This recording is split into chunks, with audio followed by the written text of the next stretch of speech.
Dit is de podcast van Omroep Friesland. Het Zilveren Wetter. Een podcastriege over de skietnis van de klassieke muziek in en uit Friesland.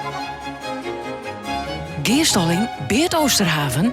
Presentatie Beert Oosterhaven en Willem de Vries. Goeie, welkom bij de 10e aflevering van het Zilveren Wetter. Dat is de podcastriege van Omroep Friesland over jouw 150 jaar klassieke muziek in en uit deze provincie. Eerst alle Beert Oosterhaven en ik, Willem de Vries, hebben het in de voorgaande 9 afleveringen gaan over Friese muziek uit de Renaissance, de barok, de klassieke tijd, maar dan vooral in de vertolkings van topmuzici uit Friesland en over romantiek en de moderne tijd. Maar waar hebben we het gewoon over authentieke uitvieringspraktijk van oude muziek en over bijzondere connecties van componisten mij en in Friesland. Beert, bij de eerste aflevering zeidest dat in deze riege 2 bijzondere tekstschrijvers behandeld wordt. En maar liefst 23 componisten. Die 2 tekstschrijvers, dat waren Jan Janszoon Starter en Giesbert Japiks, hebben wij in de allereerste aflevering al gehad. En als ik het goed teld heb, hebben wij van de 23 componisten nou 9 behandelen. Hokker fjouwer hast u voor deze aflevering nog hoor? Willem, jongen, ga er maar even goed voor zitten, want dit wordt een stevige en juist langere aflevering van het Zilveren Wetter als onnota. Dat wordt dus nog een uitdaging voor de montage. De 4 componisten die het nog oer binnen, wienen en binnen namelijk behoorlijk productief. Ze hebben een vrij groot oeuvre. Ze binnen willelijk ook de eerste in Israël die in haar jeugd opgroeid binnen met beat, pop, blues en rockmuziek. De muziek dus zongt de 60e jaren van de vorige eeuw van bands als The Beatles, The Rolling Stones, Deep Purple, Santana en wat later Queen enzovoort hinnen. Dat wil net zeggen dat ze in haar compositorische werk zongt, zeg maar de 80e jaren, alle 4 ek heel bot ontlenen aan de muziek dat ze maar groot worden binnen. Kees Bielstra en John Eskes dienen dat wel. John Eskes begon zijn muziekcarrière zelfs in een vrij heftige blues-rockband, namelijk Artikel 461. De oren 2, Martin Pals en Rix van der Kooi daarvoor, componeerde in een heel oude, respectievelijk min of meer moderne romantische stijl. En dat wil Martin Pals notabene een verliezen had in de punkmuziek. Maar er was dus beginnen met Kees Bielstra. Dat was een collega van mij bij de Omroep. Ja, Willem. Kees Bielstra had in die het lang voor radio en letter Omroep Friesland werken. Dit is nou voort maar beginnen met een compositie die er in het ramt van zijn werk als redacteur en regisseur bij de afdeling Squalentelevisie van de Omroep maken had. Hier is het Fries Jeugdkoor onder leiding van Meindert Bosklapper met de blues van de baas.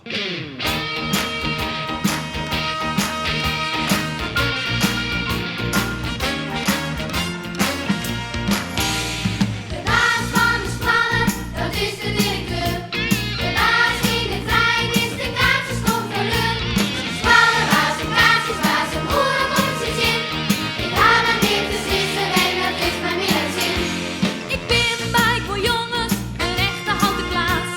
De beren en van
lekker blueske om deze aflevering van het Zilveren Wetter mee te beginnen. Je meerden het Friesk Jeugdkoor in De Blues van de Baas.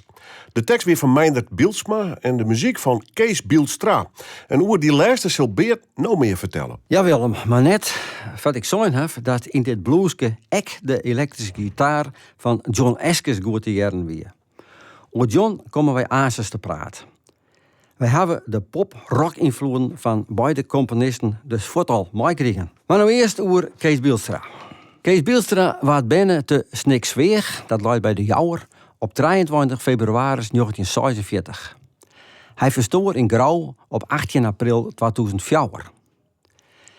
Kees volgde pianolessen aan de Jouwster Muziekschool en kreeg een opleiding ter onderwijzer aan de Rijkskweekschool op het Jereveen. Wielers zijn onderwijzersopleiding spelen de pop- en rockhits van die tijd in het Doensorkest de Maryland Combo.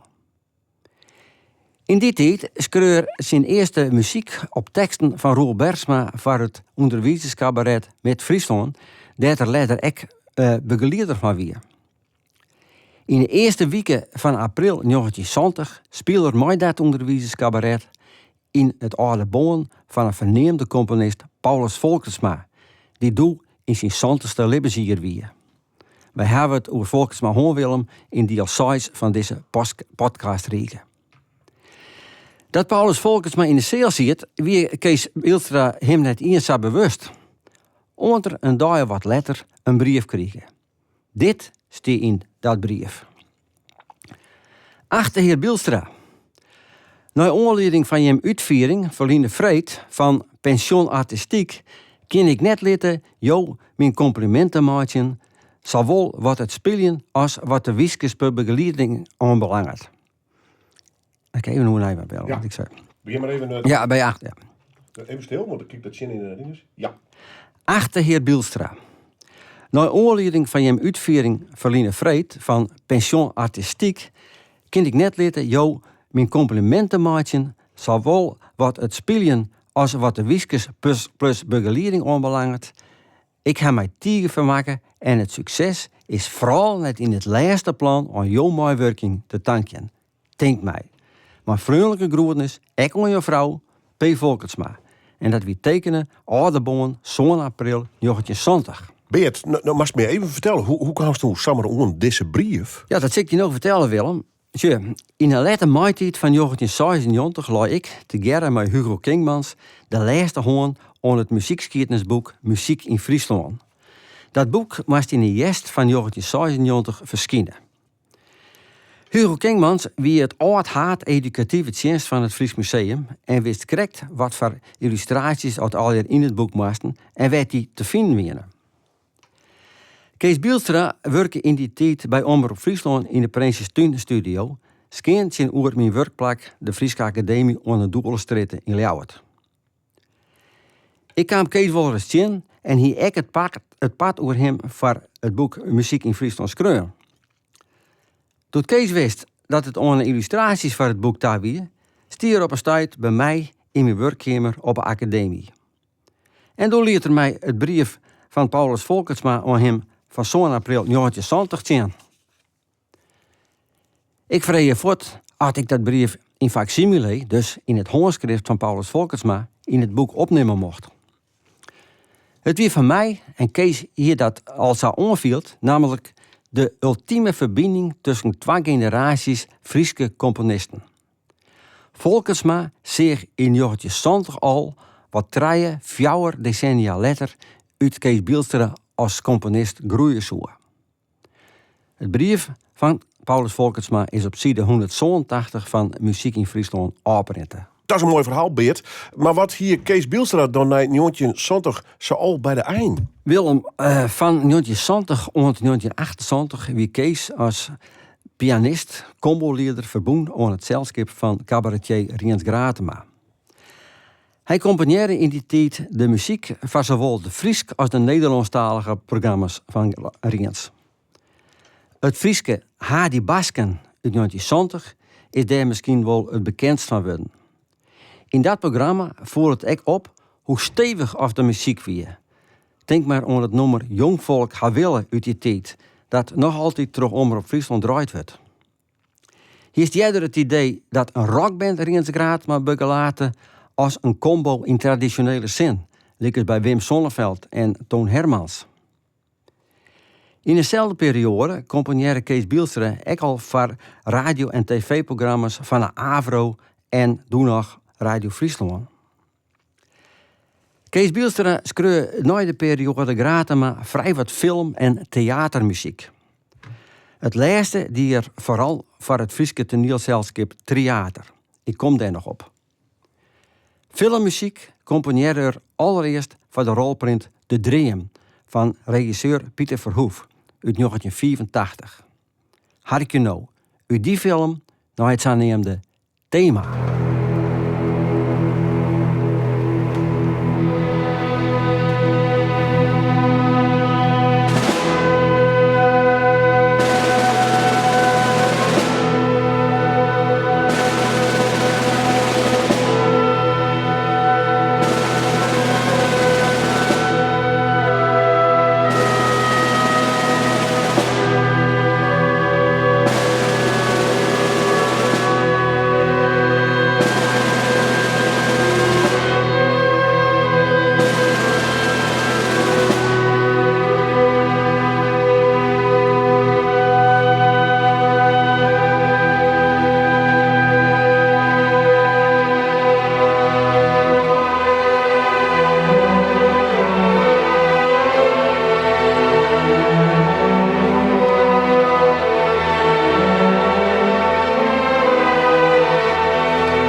Het Fries Jeugdorkest onder leiding van Gerard van der Weert spelen het thema uit de film De Dream, componeerde door Kees Bielstra.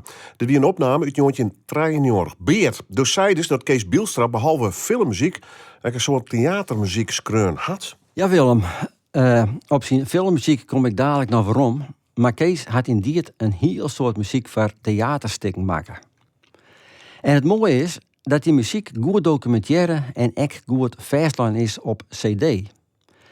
Bij gelijks op de cd Zonder Woorden theatermuziek uit 1991. Op die schijf staan zantje fragmenten uit toneel en oorsoortige stukken van theater, die het vooral in de 80er en begin 90er jaren opvierd binnen. Ik neem een paar titels. Ten nut van het algemeen uit 1983, Boerensterren uit 1987, Wieze Hoons uit 1988 en Richard III, ek uit 1988. En uit dat laatste stuk van William Shakespeare, nou, voort efter waarom de ouverture en wandskepen en mishipt.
Dat winnen voort efter haar oen dus de overture en wanskepen en misshipped. Beide uit Richard III van Theater.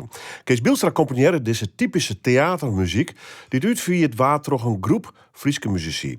Nout Vrijling wie de vocalisten in de overture. Beert, nou hebben wij al wat van Kees Bielstra zijn bandmuziek, zijn filmmuziek en ook zijn theatermuziek jaren litten. Wie erop nog meer fronten actief? Dat kiest wel zeggen wil. Ik wil aast nog wat van zijn filmmuziek jaren litten. Want Kees had van meer films als de drie muziekcomponeren. En ik was van het geluk gesproken uit 1987 en de vuurtoren uit 1994. Maar hij componeerde ook liederen. En dat wel van sokken als Leni Dijkstra, Ines Timmer, Douwe Heringa en Roel Slofstra. En van die laatste wil ik nou een lied jaren litten dat Kees Bielstra ook als begeleider op piano en synthesizer in te jaren is.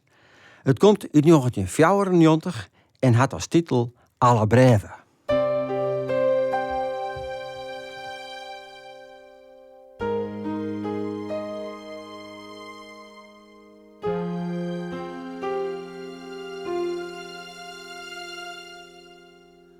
Wat had van de ene op de horen die, deze verloren, dat is mij net groot is. Op een wei liek als tevoren. Wat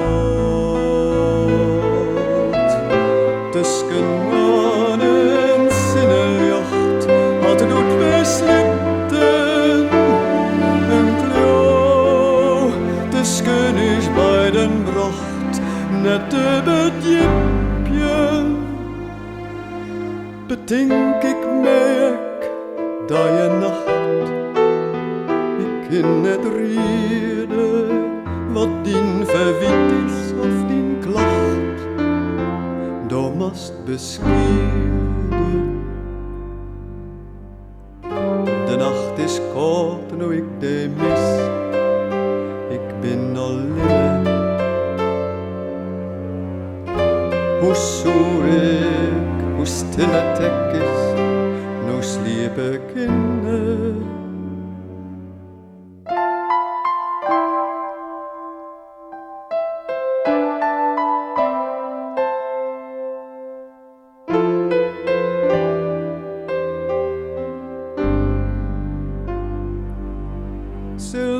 Silmonde sinne warm en blier, waarover us kinne, dan moet wat tussen us bestier, op slag verdwijnen. Een compositie van Kees Bielstra. En hij wie er zelfs ook als begeleerder in te jaren, Alla Breve. Van Roel Slofstra. De tekst weer van Siebe Krol. Beert, woest u nog meer filmmuziek van Kees Bielstra jaren litten en dan uit Hok voor Film? Ja Willem, als laatste wil ik nog een fragment jaren litten van Kees in filmmuziek van Nienke uit 2001.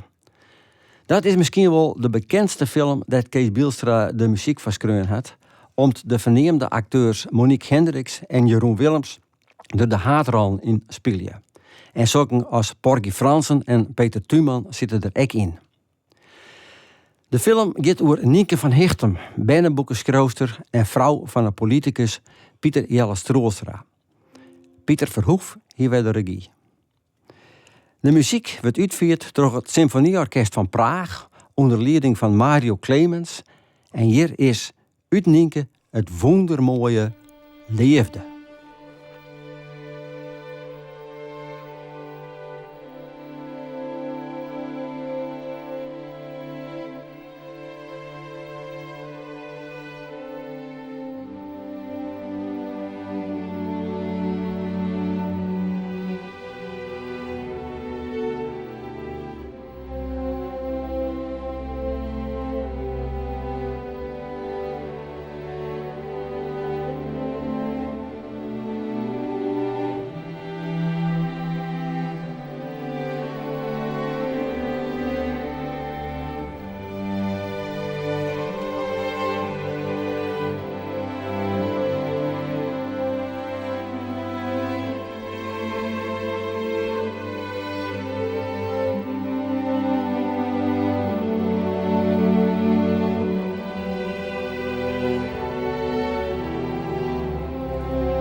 Bij einsluiten nog een voorbeeld van Kees Bielstra dus, in prachtige filmmuziek.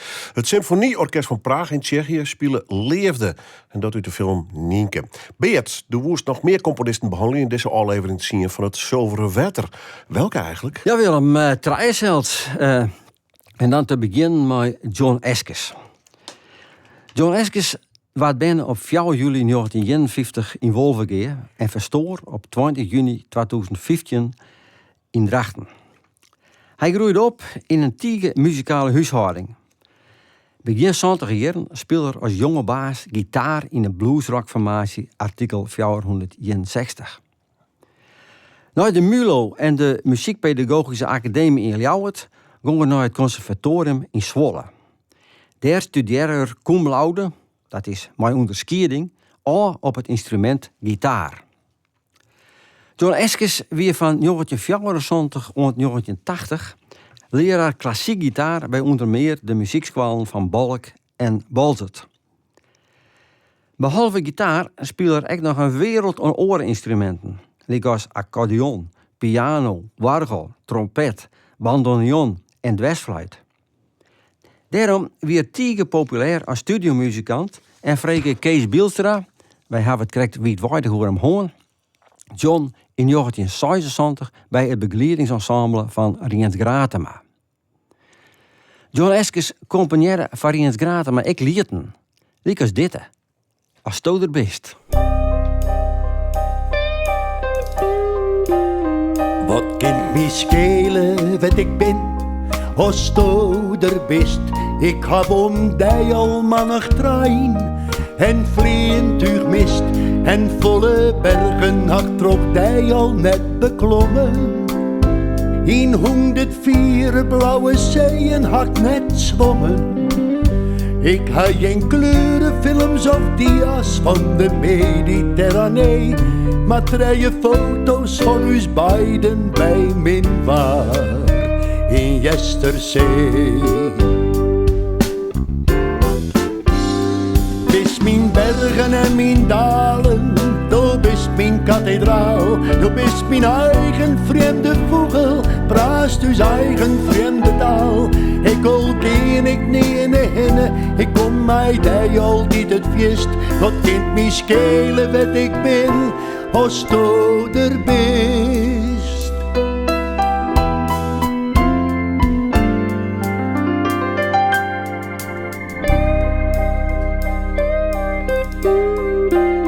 Wat kind mij schelen wat ik ben, als du er bist. Ik ben die globetrotter en die bermtoerist. Op een smoute dij, mij dij tussen de pinksterblommen. Had mooier uitzicht als op 20 Keulse dommen.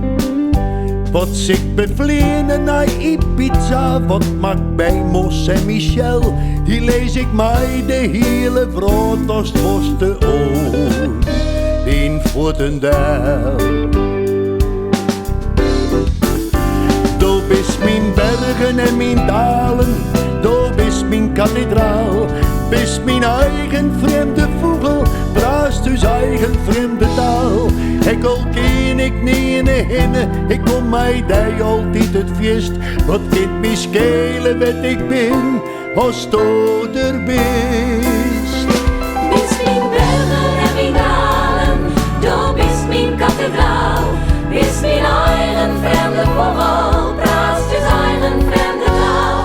Ik al ken ik niet in de hinne, ik kom mij die altijd het feest. Wat kind mij schelen wat ik ben, als du er bist.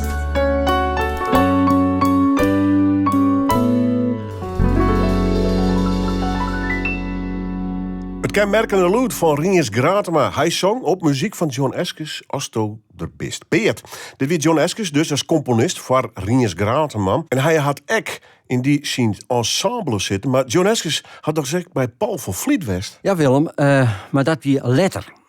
John Eskes was namelijk in 1983 orkestleider bij Paul van Vliet, de verneemde Nederlandse cabaretier.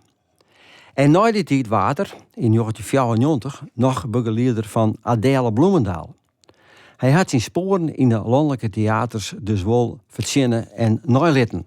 Later werd John Eskes in Ljouwert dirigent van een big band Leeuwarden 73. Van die big band schreef een soort arrangementen, maar ook eigen composities. Hark je nou naar een deel uit zijn Frisian Suite. Dit is Het Waard.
Big Band Leeuwarden 73 spelen van John Eskes het nummer Het Waard.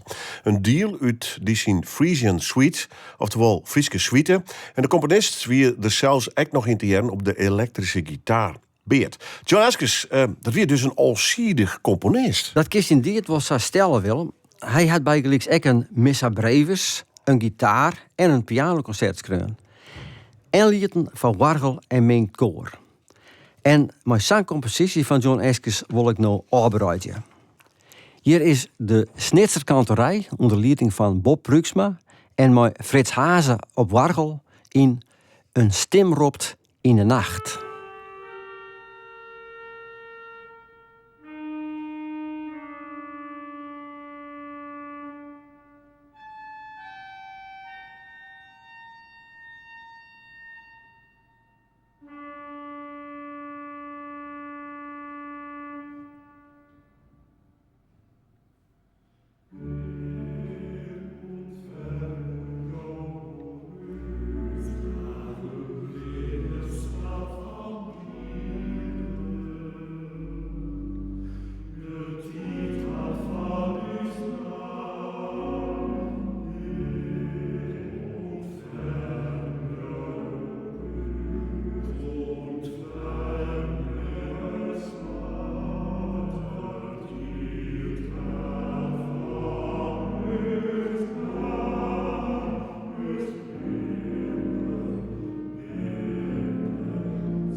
Een compositie van John Eskes jedden op een tekst van Epidam.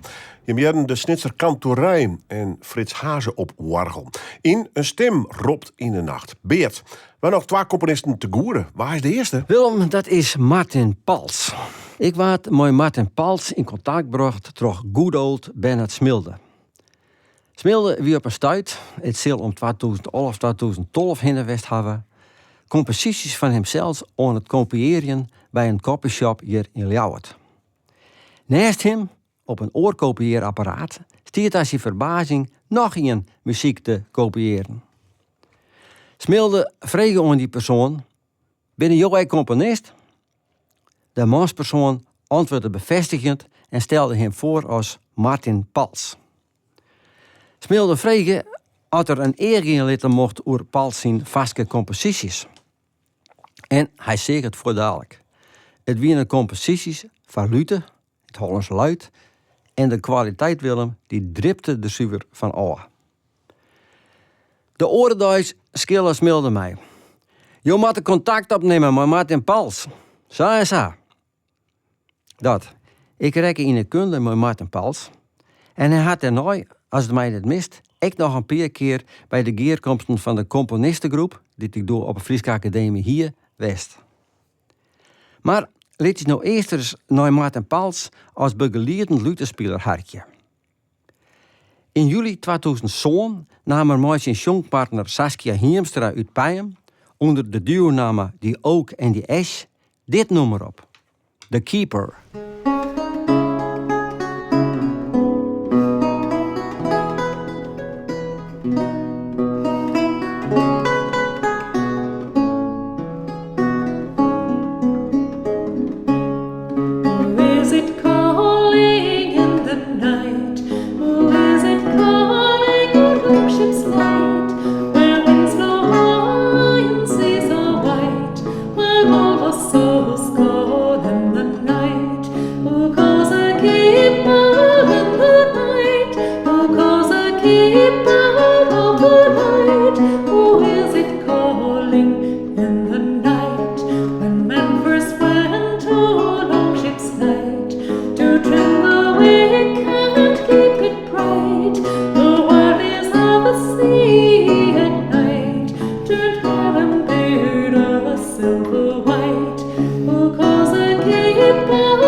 Oftewel Saskia Hiemstra, zang en Martin Pals, lute.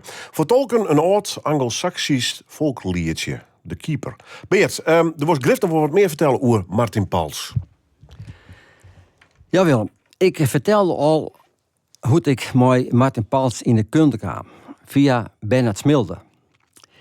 Diezelfde Bernard Smilde had hem zijn leven lang als muzikoloog vastbieten in het werk van de renaissance-componist Jacques Vredeman, waar Douwe en ik het in de allereerste aflevering van Het Zilveren Wetter hoorn hebben. Smilde woer aan het eind van zijn lange leven, hij is in 2014 verstorven, het wichtigste werk van Vredeman, de Musica Micella uit 1602, nog in een nieuwe wetenschappelijke editie bezwaarje. Terug ouderdom en ziekte bleur likwijls in dat project hingen. Rudolf Ras van de Universiteit van Utrecht en ik, uit naam van de Frieske Academie, hebben die werk maken met dat project en in 2015 de nieuwe editie van de Musica Micella verschijnen laten. In 2014 wie het al Safir dat wij alle muziek van Vredeman omzet in een Joerduitse muzieknotage. Voor de eergekomsten van de Friese Academie van dat jaar, 2014 dus, hier ik Martin Pals en Saskia Heemstra vregen als ze een stikmalig lieten van Vredeman op die geerkomsten uitvieren wonen.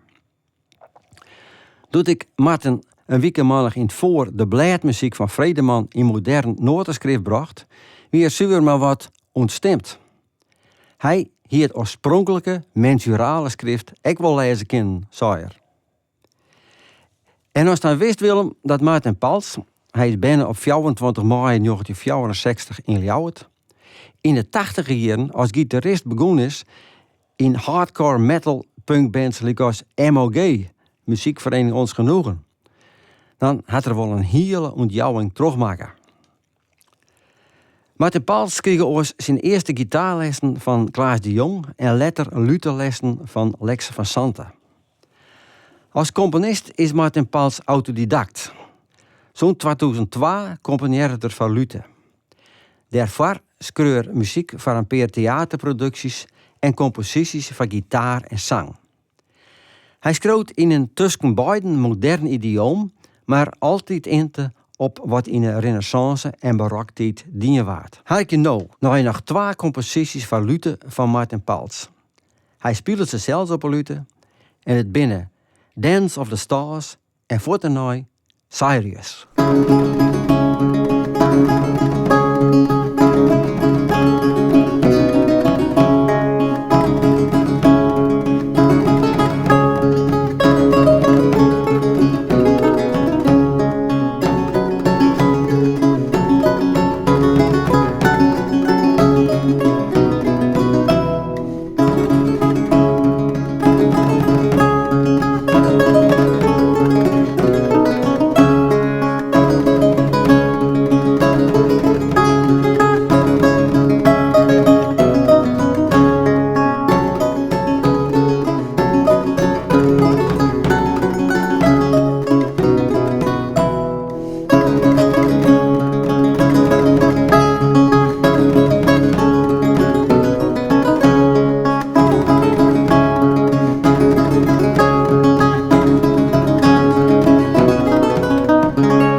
Kwarte compositie van Martin Pals.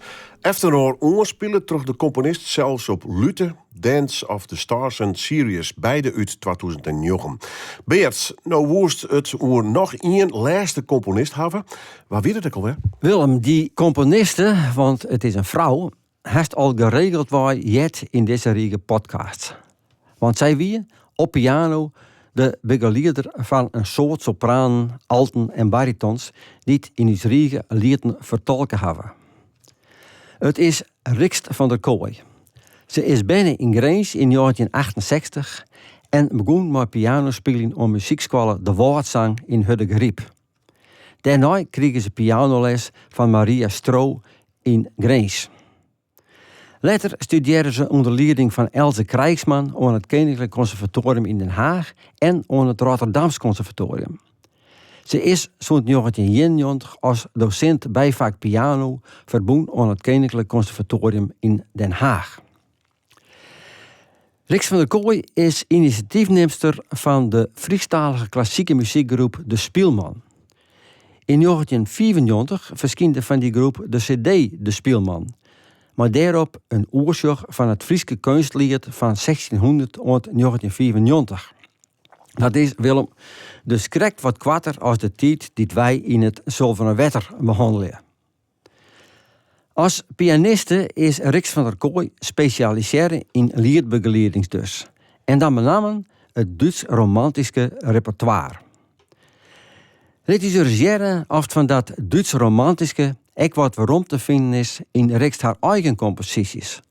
Want ze komt zonder 90 jaren ik hield dit meer als componist naar boeten.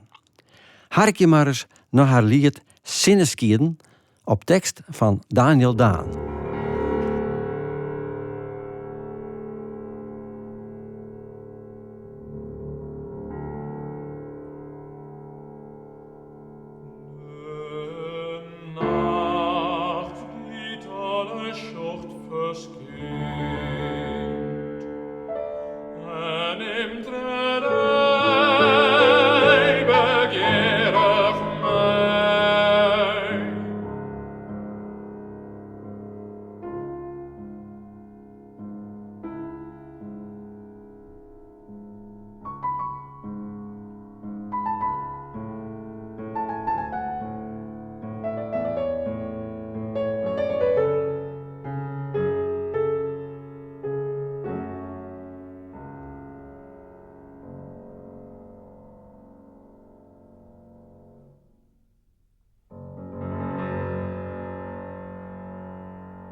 Dat wienen Arjen Veenhuizen, bariton, en Rix van der Kooi, piano.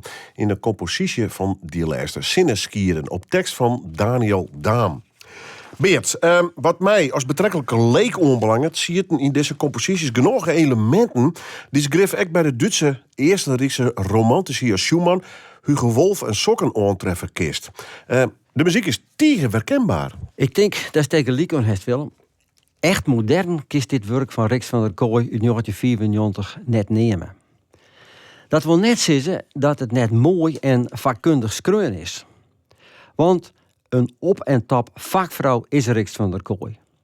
En een volhouder. Zo'n 2002 organiseert ze namelijk alle jaren de serie liedrecitals vocaal drieluik in Ljouwert.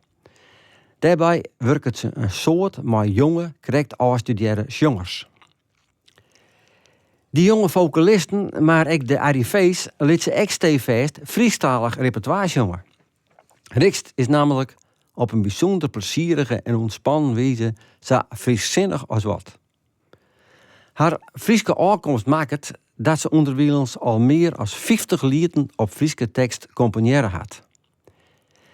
Daar wil ik nou als allerlaatste in deze podcast Het Zilveren Wetter, deze rieke podcast Het Zilveren Wetter, nog één van jaren litten.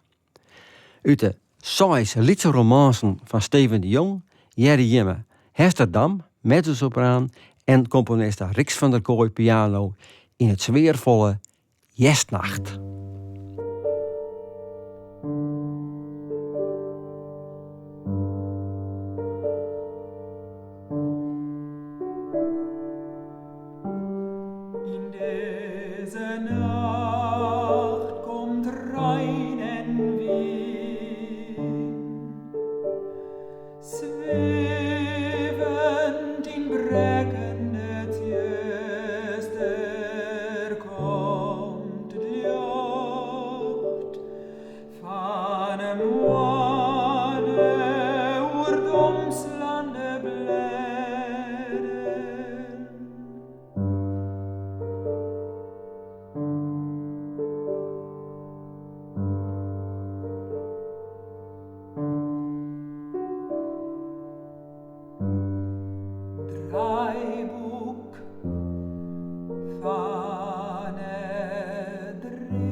Het allerlaatste lied in de Riege podcast, het Zilveren Wetter, dit wij de oorronde 10 weken makken hebben.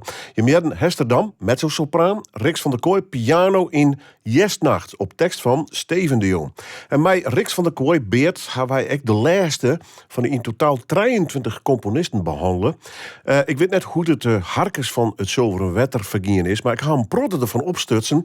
En ja, de colleges over 450 hier klassieke muziek in en uit Friesland. Ik had mijn soort niet het onharken. Dus Beert, tegen dank daarvoor. En ik moet zeggen dat het heel noffelijk is om bij die op te arbeiden in de oren het 10 weken om deze prachtige podcastserie te maken. Dus dank u wel. Willem, jongen, het had mij echt geweldig voldingen om met deze Riege podcast het Zilveren Wetter te maken.